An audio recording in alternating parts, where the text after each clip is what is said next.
Hi every one, வணக்கம். இன்றைக்கி ஒரு முக்கியமான டாபிக் பேச போகிறோம். இப்போ சமீபத்தில் பார்த்தீங்கன்னா லாஸ்ட் ஒரு 4-5 டேஸாக எல்லா இண்டஸ்ட்ரியும், நியூஸ் மீடியாவாக இருக்கட்டும், வால் ஸ்ட்ரீட்டாக இருக்கட்டும், ஐடி இண்டஸ்ட்ரியாக இருக்கட்டும், எல்லாரும் பேசுகிற ஒரு முக்கியமான டாபிக் எலான் மஸ்க் அவர்களுடைய $1 trillion பே பேக்கேஜ். கிட்டத்தட்ட இந்திய ரூபாயில் 88 லட்சம் கோடி, இன்னைக்கு பேஸ்ட் ஆன் இன்னைக்கு கன்வர்ஷன் ரேட் படி இவ்வளவு காசு கொடுத்து வாங்குறாங்க. அதை பற்றி நிறைய பேர் பேசினாங்க.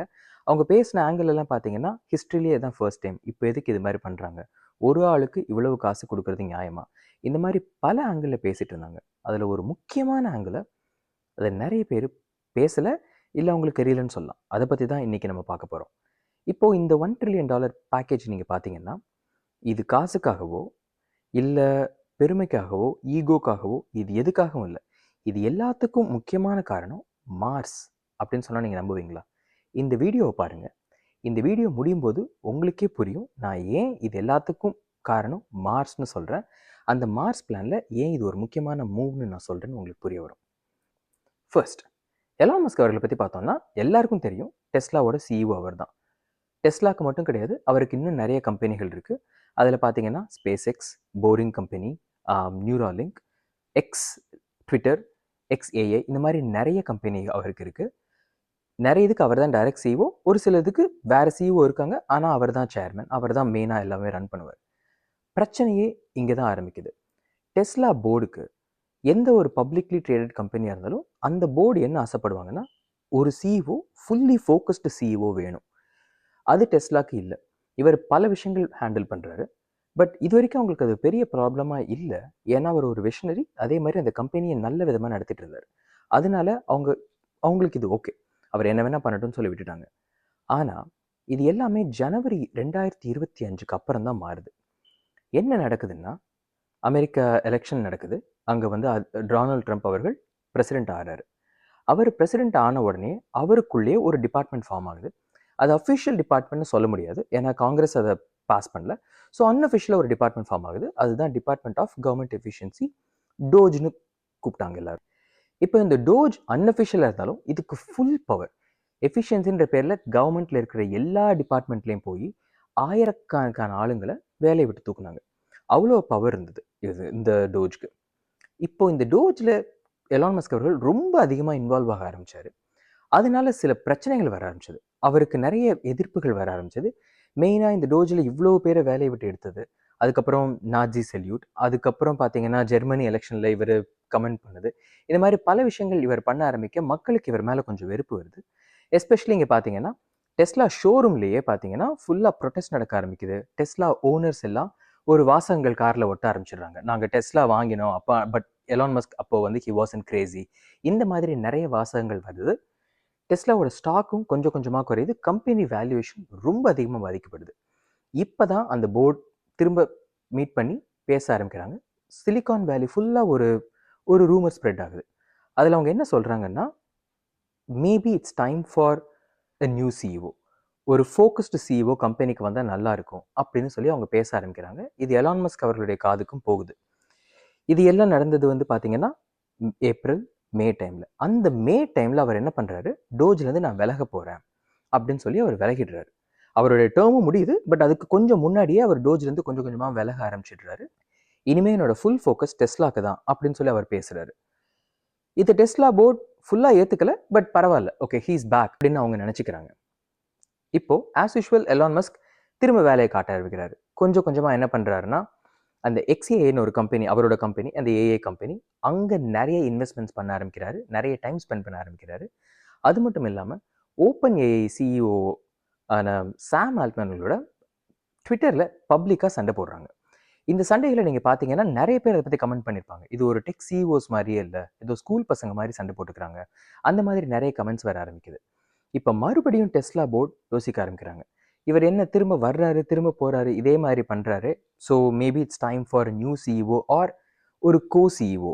2 சிஇஓஸ் இருப்பாங்க, 2 பேருமே ஈக்குவலி டிசைட் பண்ணுவாங்க, முடிவு பண்ணுவாங்க. ஒருத்தர் ஃபுல்லி ஃபோக்கஸ்டாக இருப்பார். அந்த ஆங்கிளில் பேச ஆரம்பிக்கிறாங்க. இது எலான் மஸ்க் அவர்களுக்கு மறுபடியும் போகுது. எலான் மஸ்க் அவர்கள் ஒரு மாஸ்டர் பிளான் பண்ணுறாரு. என்ன நடக்குதுன்னா, டெஸ்லா போர்டில் கொஞ்சம் பேர் ஒரு பே பேக்கேஜ் ப்ரப்போசல் முன்வைக்கிறாங்க. அதில் என்ன சொல்கிறாங்கன்னா, எலான் மஸ்க் அவர்களுக்கு அடுத்த 10 வருஷத்தில் நம்ம $1 trillion கொடுக்கலாம், பட் அவர் இந்த கோல்ஸ் எல்லாம் மீட் பண்ணணும் அப்படின்னு சொல்லி கொஞ்சம் கோல்ஸை வைக்கிறாங்க. அந்த கோல்ஸ் நீங்கள் எல்லாமே பார்த்தீங்கன்னா இப்போ நம்ம அதை பார்க்க போகிறோம். அந்த கோல்ஸ் கிட்டத்தட்ட எல்லாமே அசாத்தியமான கோல்ஸ். இதே இவங்க வைக்கிறாங்க. இந்த ஈவன் தோ இந்த கொஞ்சம் ஸ்மால் மெம்பர்ஸ் ஆஃப் அந்த போர்ட் இந்த பிளான் பண்ணாலுமே எல்லாருக்குமே தெரியும் இந்த ஃபுல் ஐடியா இதில் ஃபுல் இன்ஃப்ளூயன்ஸ் பண்ணுறது எல்லாமே பின்னாடி இருந்து எலான் மஸ்க் அவர்கள் தான். ஸோ இந்த பிளான் படி நீங்கள் பார்த்தீங்கன்னா எலான் மஸ்க் அவர்கள் 10 வருஷம் டெஸ்லாவில் சிஇஓவாக இருப்பார். அந்த 10 வருஷத்தில் அவருக்கு 1 ட்ரில்லியன் கொடுப்பாங்க. அவர் பண்ண வேண்டிய கோல்ஸ் என்னென்னு பார்த்தீங்கன்னா 20 மில்லியன் கார்கள், அதாவது 2 கோடி கார்களை ஆனுவல் சேல்ஸ் எவ்ரி இயர் அவர் செய்யணும். அந்த கம்பெனியோட வேல்யூவேஷன் $8.5 ட்ரில்லியன் இருக்கணும். அதே மாதிரி கம்பெனிக்கு $400 பில்லியன் ப்ராஃபிட் இருக்கணும் எவ்ரி இயர். அதே மாதிரி பார்த்தீங்கன்னா 1 மில்லியன் ரோபோ டாக்ஸிஸ் ஓடணும், அதாவது டிரைவர் இல்லாத கார்கள் ஓடணும். அதுக்கப்புறம் பார்த்தீங்கன்னா 1 மில்லியன் ஹியூமனாய்டு ரோபோட்ஸ். இத்தனை கோல்ஸையும் அவர் மீட் பண்ணார்னா அவருக்கு $1 ட்ரில்லியன். இதை போர்டு பார்த்துட்டு யோசிக்கிறாங்க, இவ்வளவு பயங்கரமான கோல்ஸ் இருக்கே, இதை உண்மையிலே அவரால் பண்ண முடியுமா, இந்த பேக்கேஜ் நம்ம அப்ரூவ் பண்ணலாமா அப்படின்னு சொல்லி யோசிக்கிறாங்க. 1 ட்ரில்லியன்றது ரொம்ப பெரிய பணம், பட் இந்த கோல்ஸும் ரொம்ப ரொம்ப பெருசு. ஸோ அவங்களுக்கு வேற வழி இல்லை. இது வந்து 2 ஆப்ஷன் இருக்கிற மாதிரி தெரியுது, பட் ஒரே ஒரு ஆப்ஷன் தான், இதை அப்ரூவ் பண்ணணும். இதை அப்ரூவ் பண்ணலன்னா நாளைக்கு ஷேர் ஹோல்டர்ஸ் நிறைய கொஸ்டின்ஸ் கேட்பாங்க. ஏன் அப்ரூவ் பண்ணல, ஏன் இந்த கோல்ஸை உங்களுக்கு அச்சீவ் பண்ண வேண்டாமா? சப்போஸ் அப்ரூவ் பண்ணது கோல்ஸ் எல்லாம் ஓகே, பட் எலான் மஸ்க் வேணான்னா தென் வேற யாரை கூட்டு வர போறீங்க? அந்த மாதிரி ஒரு ஆள் இருக்காங்களா ஃபுல் ஸ்ட்ராங் ட்ராக் ரெக்கார்டோட?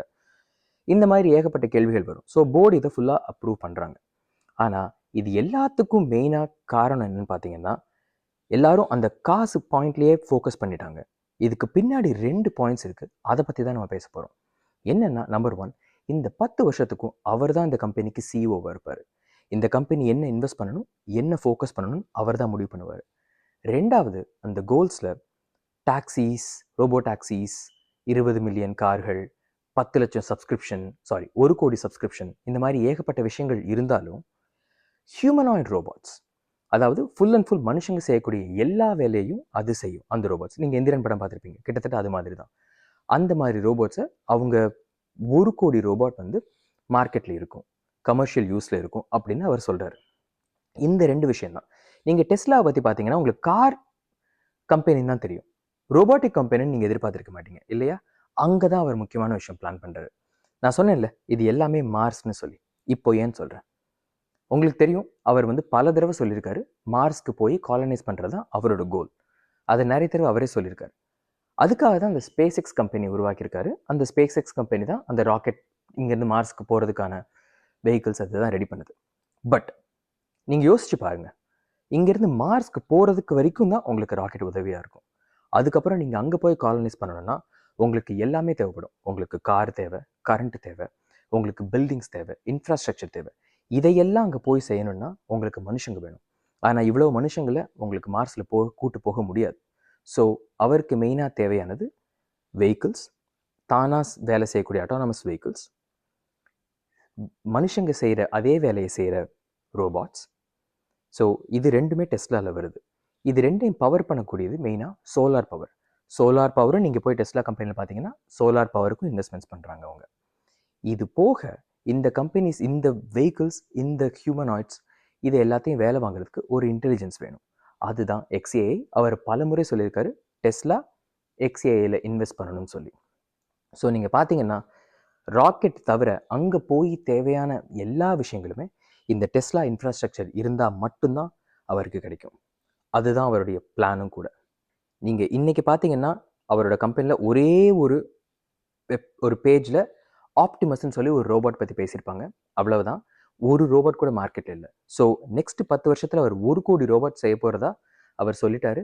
அப்போன்னா அதில் ஏகப்பட்ட இன்வெஸ்ட்மெண்ட்ஸ் போக போகுது. ஸோ இது எல்லா பிளானுமே இதனால தான் நான் சொல்கிறேன், மார்ஸ்க்கு போகிறதுக்காக மட்டும்தான். அவருக்கு பணம் முக்கியம் இல்லை, டெஸ்லாவோட கண்ட்ரோல் இருக்கணும். ஏன்னா டெஸ்லாவில் மட்டும்தான் இந்த ஃபுல் இன்ஃப்ராஸ்ட்ரக்சர் இருக்குது. ஸோ மார்ஸ்க்கு போகணுன்னா இந்த இன்ஃப்ராஸ்ட்ரக்சர் அவர் கையில் இருக்கணும்.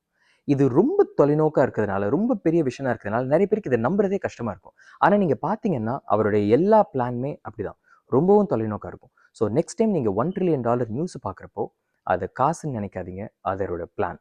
இந்த பிளான், இந்த விஷன், இந்த லாங் டேர்ம் கோல், இந்த ஸ்ட்ராட்டஜி எல்லாமே நல்லது தான். ஆனால் ஒரு முக்கியமான கேள்வி இருக்குது. அந்த கேள்வி என்னென்னா, ஒரு தனி மனுஷர்கிட்ட, ஒரு தனி ஆள்கிட்ட இவ்வளவு பவர் போகிறது ஓகேவா? ஏன்னா 10 வருஷம் அந்த கம்பெனியோட ஃபுல் கண்ட்ரோல் கொடுக்கறது ஓகேவா? அவருடைய விஷன்ற பேரில் அவர் செய்கிறாரு, இதனால பாதிப்பு ஏதாவது ஏற்படுமா? ஏன் நான் பாதிப்புன்னு சொல்கிறேன்னா, நீங்கள் யோசிச்சு பாருங்களேன். அவரோட எல்லா கம்பெனியாக இருக்கட்டும், டெஸ்லாவாக இருக்கட்டும், ட்விட்டர் ஆர் எக்ஸாக இருக்கட்டும், இல்லை டோஜாக இருக்கட்டும், எஃபிஷியன்சின்ற பேரில் கொஞ்சோண்டு ப்ராஃபிட்ன்ற பேரில் ஆயிரக்கணக்கான ஆளுங்களை வேலையை விட்டு தூக்குவாங்க. அவங்களுக்கு அதை பற்றி கவலையே கிடையாது. ஏன்னா அவங்களுடைய main goal, main mission share ஹோல்டர்ஸ்க்கு வேல்யூ இன்க்ரீஸ் பண்ணணும். ஸோ அந்த ஒரு விஷனுக்காக மீதி எல்லாமே கொலாட்ரல் டேமேஜ். அவங்களுக்கு அதை பற்றி கவலையே கிடையாது. இப்போது அது ஒரு சாதாரண ஒரு குவார்ட்டர் ப்ராஃபிட். இப்போ இவர் என்ன சொல்கிறாருன்னா, ஹியூமனிட்டியோட நெக்ஸ்ட் லீப்பே நான் தான் எடுத்துகிட்டு போகிறேன்னு சொல்கிறாரு. ஸோ மிகப்பெரிய கோல்ஸ் இருக்கும்போது மிகப்பெரிய கொலாட்ரல் டேமேஜ் நடக்கிறதுக்கு வாய்ப்பு இருக்கா? நீங்கள் என்ன நினைக்கிறீங்க? எதுவாக இருந்தாலும் கமெண்ட் பண்ணுங்கள், லைக் பண்ணுங்கள், சப்ஸ்கிரைப் பண்ணுங்கள். தேங்க்யூ.